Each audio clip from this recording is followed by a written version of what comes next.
एकदम गरमा-गरम सरसों दी साग, मक्के दी रोटी खाने का जो मज़ा है ना, वो तो सर्दियों में ही आता है।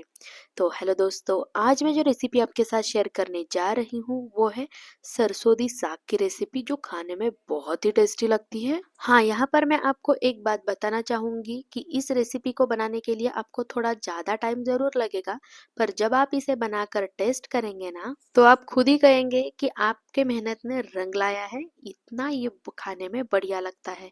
तो आप भी एक बार मेरे तरीके से सरसों दी साग मक्के दी रोटी ज़रूर बनाकर देखिए, ये खाने में बहुत ही टेस्टी लगती है। तो चलिए सरसों का साग बनाना स्टार्ट करते हैं। तो यहाँ पर मैंने एक बड़ा बंच सरसों का ले लिया है। तो अब हम क्या करेंगे, सबसे पहले इसे वॉश कर लेंगे। तो सबसे पहले अब हम इस सरसों को एक बड़ी सी टोकरी में ट्रांसफर कर लेंगे। अब हम इसी में 2 से 3 गिलास इतना पानी ऐड कर लेंगे और इसे 2 से 3 बार पानी बदल बदल कर अच्छे से साफ कर लेंगे। तो ये देखिए, यहाँ पर मैंने सरसों को पानी से अच्छे से साफ कर लिया है। तो अब हम क्या करेंगे, जितना हमने सरसों लिया था ना, ठीक उससे आधा मैंने यहाँ पर पालक ले लिया है। तो यहाँ पर अब हम पालक को भी पानी से 2 से 3 बार अच्छे से वॉश कर लेंगे। तो ये देखिए, यहाँ पर मैंने पालक को भी 2 से 3 बार पानी से साफ करके ले लिया है। अब हम क्या करेंगे, हमने जो सरसों को साफ करके लिया था ना, उस सरसों को अब हम एकदम बारीक चॉप कर लेंगे। तो ये देखिए, यहाँ पर मैंने सरसों को रफली चॉप करके इस तरीके से एक प्लेट में ले लिया है। तो इसके बाद अब हम क्या करेंगे, हमने जो पालक को भी साफ करके ले लिया था ना, उस पालक को भी हमें यहाँ पर एकदम रफली चॉप करके लेना है। तो ये देखिए, यहाँ पर मैंने पालक को भी कुछ इस तरीके से रफली चॉप करके ले लिया है। अब दूसरी साइड मैंने एक बड़ा सा कुकर गैस पर चढ़ा लिया है। तो अब हम इसी में 2 से ढाई ग्लास इतना पानी ऐड कर लेंगे। अब थोड़ी देर बाद आप यहाँ पर देख सकते हैं पानी में उबाल आ चुका है। तो हमने जो चॉप करके सब्जियां रखी थी ना, सरसों और पालक, उन सारे सब्जियों को अब हम इस पानी में ऐड कर लेंगे।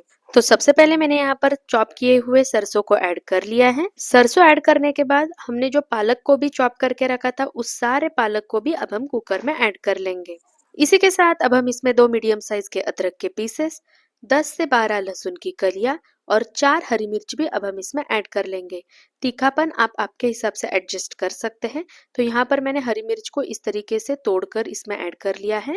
सारे इंग्रेडिएंट्स ऐड करने के बाद अब हम इसे एक बार स्पून से अच्छे से मिक्स कर लेंगे और इसे ढक कर गैस को मीडियम फ्लेम पर रखते हुए इसकी 2 सीटियां ले लेंगे। अब थोड़ी देर बाद आप यहाँ पर देख सकते हैं कुकर की 2 सीटियां हो चुकी है। तो चलिए अब हम इसे एक बार खोलकर चेक कर लेते हैं। तो ये देखिए, सब्जियां जो है वो बहुत ही बढ़िया तरीके से पक चुकी है। तो यहाँ पर अब हम एक मिक्सी जार ले लेंगे और हमने जो पकाए हुए जो सरसों और पालक है ना, उन सारे सब्जियों को अब हम इस मिक्सी जार में ट्रांसफर कर लेंगे। तो ये देखिए, यहाँ पर मैंने पकाए हुए पालक और सरसों को मिक्सी जार में ट्रांसफर कर लिया है। तो अब हम इसे एकदम बारीक पीस लेंगे। तो यहाँ पर आप देख सकते हैं मैंने इसे एकदम बारीक पीस लिया है। इस पेस्ट को हमें बिल्कुल भी दरदरा नहीं रखना है, जितना बारीक हो सकता है उतना बारीक हमें इसे पीस लेना है।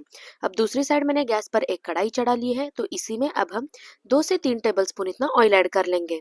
हमने जो ऑयल इसमें ऐड किया था वो काफी गर्म हो चुका है। तो अब हम इसमें एक बड़े साइज के अनियन को एकदम बारीक चॉप करके अब हम इस तेल में ऐड कर लेंगे। प्याज ऐड करने के बाद अब हम इसे 3 से 4 मिनट के लिए गैस को मीडियम फ्लेम पर रखते हुए भून लेंगे। जितनी बढ़िया तरीके से आप प्याज को भूनेंगे ना, उतनी बढ़िया सब्जी बनकर तैयार होगी।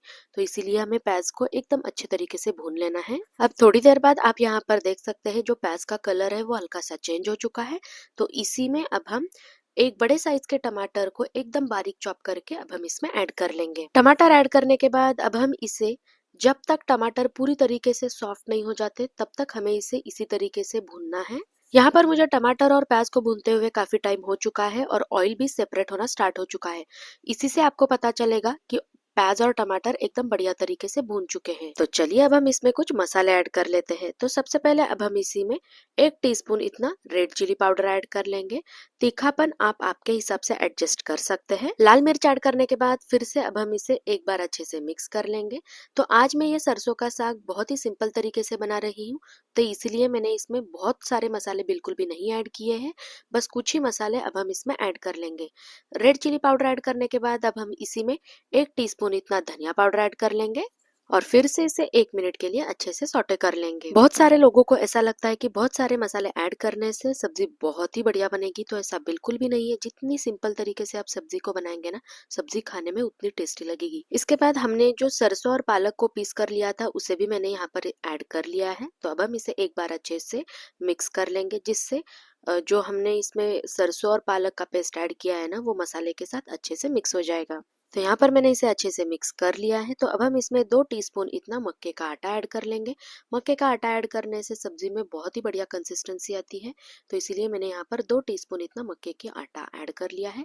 इसके बाद इसी में स्वादानुसार नमक ऐड कर लेंगे और फिर से इसे अच्छे से मिक्स कर लेंगे। सब्जी में मक्के का आटा ऐड करने के बाद इसमें बिल्कुल भी गुठलियां नहीं बनती है। आप जैसे जैसे इसे मिक्स करते जाएंगे ना, जो मक्के का आटा है वो बहुत ही इजीली सब्जी के साथ मिक्स हो जाएगा। सारी चीजें ऐड करने के बाद अब हम इसे गैस को मीडियम फ्लेम पर रखते हुए 5 से 6 मिनट के लिए पकने देंगे। सब्जी को पकाने के लिए यहाँ पर अब हम इसे ढक देंगे और इसे पकने देंगे। यहाँ पर मुझे सब्जी को पकाते हुए काफी टाइम हो चुका है, तो चलिए अब हम इसे खोलकर चेक कर लेते हैं। तो ये देखिए, यहाँ पर जो सरसों का साग है वो बहुत ही बढ़िया तरीके से कुक हो चुका है।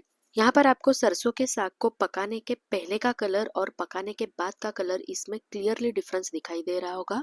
तड़के के बिना तो इस सरसों के साग को खाने का मजा तो अधूरा ही है। तो चलिए अब हम इसका तड़का बनाना स्टार्ट करते हैं। तो यहाँ पर मैंने एक तड़का पैन गैस पर रख दिया है। तो तड़का पैन अब काफी गर्म हो चुका है। तो अब हम इसी में 2 से 3 टेबलस्पून इतना ऑयल ऐड कर लेंगे। ऑयल गर्म होने के बाद अब हम इसी में 5 से 6 स्लाइस किए हुए अदरक के पीसेस अब हम इस तेल में ऐड कर लेंगे।